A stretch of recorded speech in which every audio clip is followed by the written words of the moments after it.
हरे कृष्णा। मेरा नाम प्रवीण यादव है और एक नई वीडियो के साथ आपके सामने उपस्थित हूँ।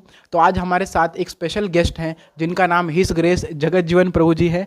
तो प्रभु जी ब्रह्मचारी हैं और उज्जैन के मंदिर में सेवा करते हैं।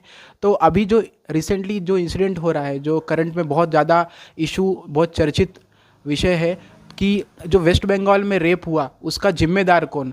तो हम प्रभु जी से पूछते हैं कि प्रभु जी, ये जो वेस्ट बंगाल में जो रेप केस हुआ या जो इतना दर्दनाक हादसा हुआ उस व्यक्ति के साथ, उस डॉक्टर के साथ, तो प्रभु जी इसका जिम्मेदार कौन, और यदि जिम्मेदार कोई है तो फिर भगवान जो है वो प्रोटेक्शन करने क्यों नहीं आते हैं प्रभु ऐसी अवस्था में, यदि भगवान है तो। ठीक। हरे कृष्णा। तो सबसे पहले तो ये जो घटना हुई है निस्संदेह बड़ी ही दुखद है ना।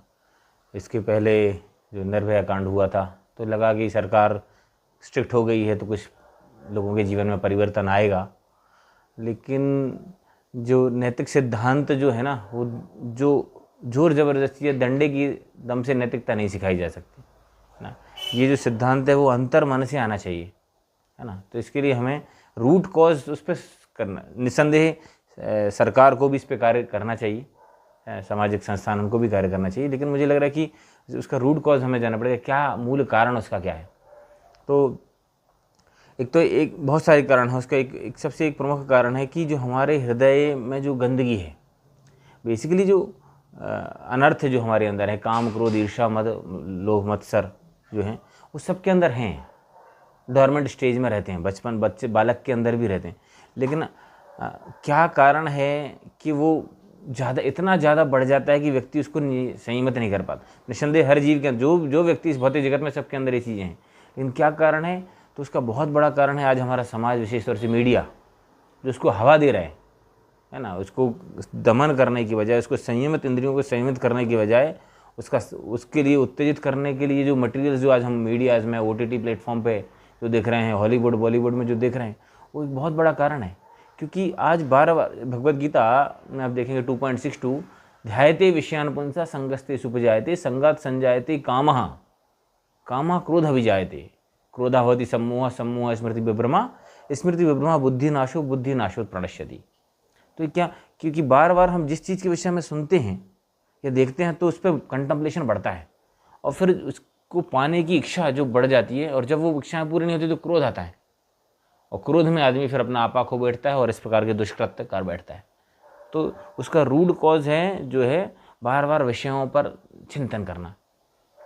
हृदय की गंदगी जो है उसको गलती से हम आज का समाज और बढ़ाने का प्रयास कर रहा है। दुर्भाग्य से शिक्षा संस्थान हैं ये, जिनको कम करने की बजाय उस पर कुछ वर्कआउट नहीं कर रहे हैं। स्कूल्स कॉलेज में वो शिक्षा, नैतिक शिक्षा के नाम पर बस नैतिक शिक्षा रह रही है, इसलिए बहुत महत्वपूर्ण है। और हृदय की गंदगी, अभी प्रश्न आ सकता है कि भाई ठीक है कि उस विषय का ध्यान न करें तो किसका ध्यान करें, कुछ तो विषय चाहिए ध्यान करने के लिए, है। क्योंकि गीता में भगवान 6वें अध्याय में बता रहे हैं कि विषय अविनिवर्तन्ते निराहारस्य देहिनाम रसोवर्जम रसोपस्य परम दृष्टवा निवर्तते। इंद्रियों को कुछ ना कुछ तो चाहिए, कानों को कुछ सुनने को चाहिए, आंखों को देखने को चाहिए, स्पर्श करने के लिए कुछ चाहिए, जिह्वा को खाने के लिए। लेकिन जब हम ऊंची चीज़ देते हैं, one can get the higher taste then can get discard the lower taste, ऊंचा स्वाद मिलेगा परम दृष्टवा निवर्तते, तब जाके। तो हमें चूँकि जो हाईएस्ट प्लेजर होता है स्पिरिचुअल प्लेजर, आध्यात्मिक, वो नहीं मिल रहा है, इसीलिए हम जो ये नीचे वाले सुखों की तरफ जाते हैं। और कभी कभी आत्मा उसमें इतना इनग्रॉस्ड हो जाता है कि वो दूसरों के कष्टों की परवाह नहीं करता, है ना।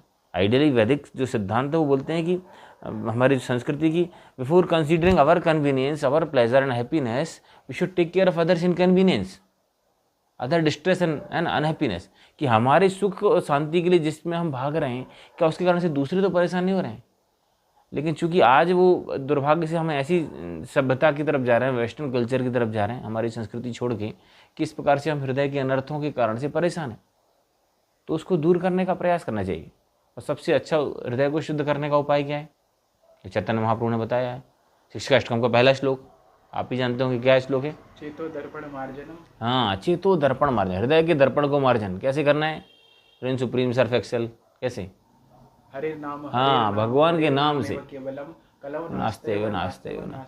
हाँ, तो एकमात्र उपाय जो है वो भगवत भक्ति का प्रचार करना, हरि नाम का प्रचार करना, जिससे हृदय का शुद्धिकरण हो।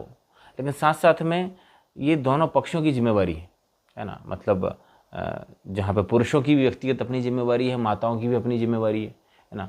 दोनों अपने यदि जो जो जो विधान जो शास्त्र में बताए हैं उसके हिसाब से दोनों यदि जीवन जिएंगे तो निस्संदेह इस बात में सुधार होगा। इमीडिएटली तो स्टॉप नहीं हो सकता, लेकिन सुधार जरूर होगा इसमें। गुरु जी, हम ये कह सकते हैं जैसे कि सोसाइटी या फिर जो एजुकेशन सिस्टम है या फिर जो हमारे माँ बाप है, जो पेरेंटिंग है, कहीं ना कहीं ये फेल हो चुका है और इसी का स्वरूप है, इसी का एक फेलियर है कि दुष्कर्म सोसाइटी में ऐसे हो जाते हैं।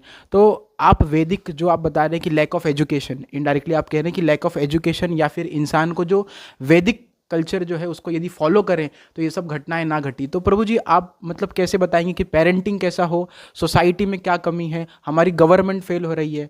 बहुत अच्छा प्रश्न है प्रवीण जी, कि पेरेंटिंग का मतलब समझना पड़ेगा, है ना। अभी आज के समय में माता पिता क्या समझ रहे हैं, उसको अच्छे कपड़े देना, अच्छे स्कूल में एडमिशन करा देना, अच्छा भोजन दे देना, that is just part of parenting. उसको मटेरियल फैसिलिटीज, गाड़ी दे देना, कार दे देना, but that is only 25%। Proper parenting के लिए 4 एस्पेक्ट हैं जिसको ध्यान रखना चाहिए।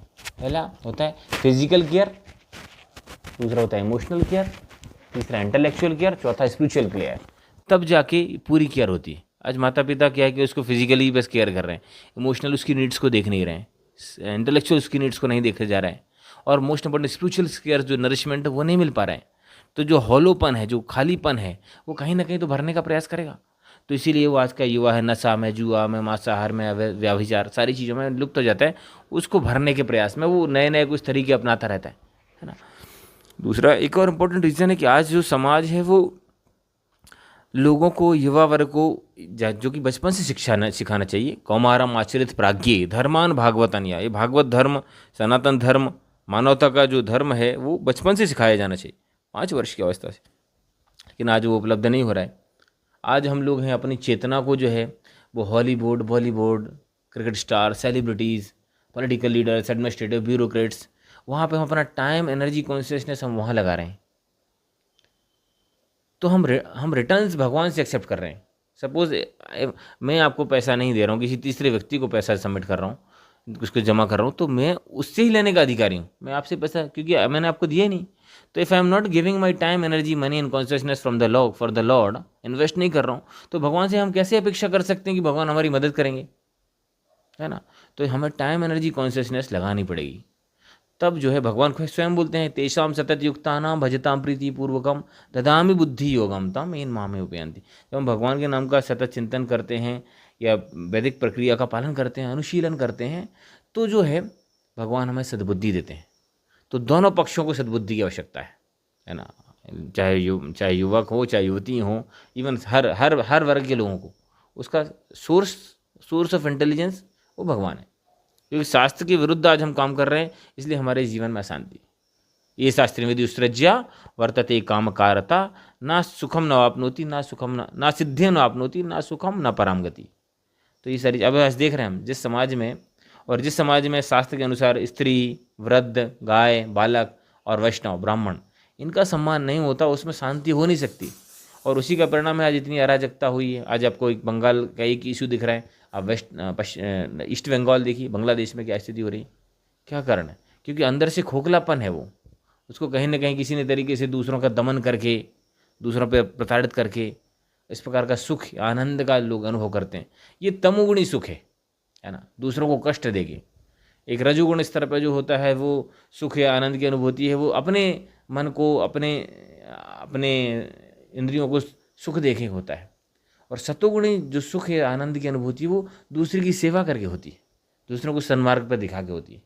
तो ये सत्वगुण का सुख है, क्योंकि सुख की चाहे तो हर जीवात्मा को है, लेकिन उसका तरीका अलग है। तो यदि हम वैदिक संस्कृति को पालन करेंगे तो निस्संदेह हम इस तमोगुण के उससे धीरे धीरे हम सत्वगुण और उच्च सत्व तक जा सकते हैं। हमारा जो पेरेंटिंग है, हमारा जो स्कूलिंग है, हमारा जो कॉलेज होता है या जहाँ भी हम जाते हैं, हमारे गवर्नमेंट की फैसिलिटी, हम देखते हैं कि हर जगह से हमने भगवान को निकाल के रखा है। हम केवल इस पेट के पीछे भाग रहे हैं, पेट के लिए एजुकेशन दे रहे हैं, वो भी ढंग से नहीं मिल पा रहा है, और कंपटीशन में इतना सब चीज़ें कर रहे हैं कि हम अपना जो प्योर, जो एथिकल है, जो हमने सीखा था, जो हमारे वेद थे, वो हम भूल चुके हैं। तो ये जो हमको रिजल्ट दिख रहा है, रिजल्ट कहने से अच्छा ये जो हमको परिणाम दिख रहा है, दुष्परिणाम दिख रहा है, तो ये इसी की वजह से, क्योंकि हम वेद जो हैं, जो हमारे गुरु कह रहे हैं हमको, जो भगवत गीता पढ़ के शास्त्र कह रहे हैं, उनका यदि हम नहीं सुनेंगे, ऐसे ही दुष्परिणाम दिखेंगे। प्रभु एक छोटा सा और प्रश्न था प्रभु जाते जाते, कि प्रभु ऐसा कहते हैं कि मंदिर बनाने की क्या आवश्यकता है, और यदि पैसा आए तो आप गरीबों में दान कर दो, तो प्रभु इसके ऊपर क्या कहना चाहेंगे आप? लोग इस प्रकार की बात करते हैं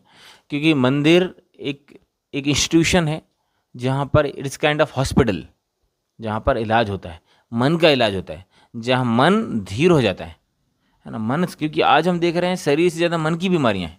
आज जो आप देख रहे हैं बांग्लादेश में जो हो रहा है या जो बंगाल में हुआ, क्या है? मन की समस्या ही तो है। काम की समस्या है या क्रोध की समस्या है या ईर्ष्या की समस्या है।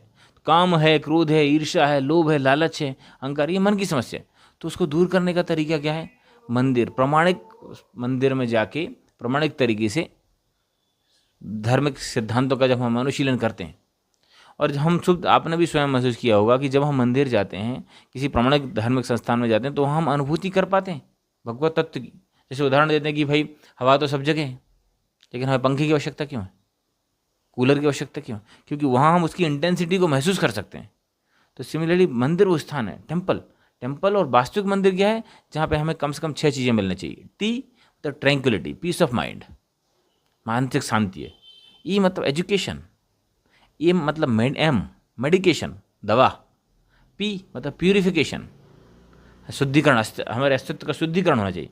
एल मतलब लव, हम भगवान को प्रेम करना, भगवान से जुड़े हुए जीवों से प्रेम करना चाहिए। और ई मतलब एंगेजमेंट, हम ऐसा कुछ सीखें जिससे हम अपने आप को धर्म, भगवान और समाज की सेवा में लगा सकें। तो मंदिर के माध्यम से ये सारी चीज़ें हो रही हैं, है ना। ये प्रॉपर यदि संस्थान है, आप देखते हैं इस्कॉन के माध्यम से आज पूरे विश्व में लगभग 4 करोड़ लोग हैं जो सनातन धर्म को फॉलो कर रहे हैं। नशा नहीं, जुआ नहीं, मांसाहार नहीं, अवैध संग नहीं, व्यभिचार नहीं, गलत कामों से दूर हैं, सारे संविधान के नियमों का पालन कर रहे हैं, सारे कानून का पालन कर रहे हैं। क्यों हो रहा है? ये शिक्षा मंदिर के माध्यम से, इस्कॉन के माध्यम से, शिल प्रभुपाद जी की शिक्षा के माध्यम से आज हैं।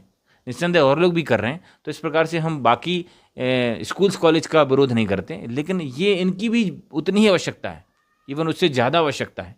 नहीं तो एजुकेटेड होने के बाद भी ये सारे काम हो रहे हैं, है ना। तो आज समय में क्या हो गया? Directed missile but misdirected man. तो इसलिए जीवन की यदि दशा सुधारनी है तो पहले दिशा सुधारनी पड़ेगी, और जीवन की दिशा सुधारने में मंदिरों का बहुत बड़ा योगदान है। पैसों के लेके जो मतलब कहते हैं कि ज़्यादा पैसा जा रहा है मंदिर बनाने में, बाकी सब चीज़ों में, तो इसके ऊपर प्रभु कुछ? देखिए, निस्संदेह भगवान तो सारे जगत के स्वामी हैं, उनकी सेवा जितना अच्छे से कर सकते हैं करना चाहिए। और जिन मंदिरों में ऐसा नहीं कि केवल वो भगवान का ही पूजन अर्चन हो रहा है, वहाँ पे कई व्यवस्थाएं हैं। बहुत सारे मंदिरों के माध्यम से स्कूल्स भी हैं, गुरुकुल भी चलाए जा रहे हैं। इस्कॉन के माध्यम से भी केवल भारतवर्ष में 20 लाख लोगों के लिए फ्री प्रसाद वितरण होता है ना। समाज की बहुत सारी सेवाएं भी की जा रही हैं। और आज हम देखते हैं कि लोग IPL में करोड़ों रुपये खर्चा कर रहे हैं, करोड़ों रुपए की, मिलियन बिलियन डॉलर्स वो मूवीज़ में वेस्ट कर रहे हैं। उन ड्रग्स, भारतवर्ष में लगभग पता चला है कि 2000 करोड़ से ज़्यादा की ड्रग्स प्रतिदिन लोग पी रहे हैं, सोचिए। तो उसमें लोगों को प्रॉब्लम्स नहीं है। हम तो बोले कि उनको भी रोकने का प्रयास करना चाहिए, और उसमें सबसे बड़ा योगदान जो है वो मंदिर दे रहे हैं। आज 4 करोड़ लोग इस्कॉन के माध्यम से, केवल इस्कॉन नहीं, और भी ऐसे कई संस्थान हैं सनातन धर्म की जो शिक्षा दे रहे हैं, जो लोगों को सात्विक जीवन शैली, इन गलत कामों से दूर रहने का, तो देश के लिए कितनी बड़ी सेवा है ना। लोगों, आप जैसे युवा वर्ग बहुत सारे लोग हैं जो जुड़े हुए हैं, जो इन नियमों का पालन कर रहे हैं और दूसरों को भी प्रेरित कर रहे हैं। तो आप सबसे निवेदन है दर्शकों से कि आप स्वयं अनुभव कीजिए, आइए भक्तों से मिलिए, संस्थान में जाइए और उनके जीवन शैली को समझिए, और उसके बाद जो भी आपको लग रहा है उसको जीवन में अनुशीलन कीजिए। हरे कृष्ण। फाइनली हम ये कंक्लूड कर सकते हैं कि जो दुष्परिणाम हुआ, या तो उसका कोई एक कारण नहीं है, बल्कि सबसे पहले शुरुआत होता है, जड़ होता है हमारे पेरेंटिंग से, उसके बाद स्कूलिंग, हमारी गवर्नमेंट, हम सब जगह से जो वैदिक एजुकेशन है उसको निकाल के फेंक चुके हैं। इसी वजह से ये हमको इसका दुष्परिणाम दिख रहा है। और ये मंदिर जो संस्था है, मंदिर क्या कर रही है, उस चीज़ को फिर से इम्बाइब करने की कोशिश कर रही है। मतलब इनका जो एफर्ट है वो सराहनीय है। इसके बावजूद कुछ लोग जो लैक ऑफ नॉलेज हैं वो समझ नहीं पाते अपनी दृष्टि से कि क्या चल रहा है। लेकिन आप देखिए, जो एक एथिकल मैन बनाने की परंपरा चल रही है, जो एथिक्स इम्बाइब करने की कोशिश की जा रही है, वो मंदिरों द्वारा ही हो रहा है। तो इसलिए प्रभु को हम थैंक यू कहेंगे इतने प्रीशियस नॉलेज के लिए।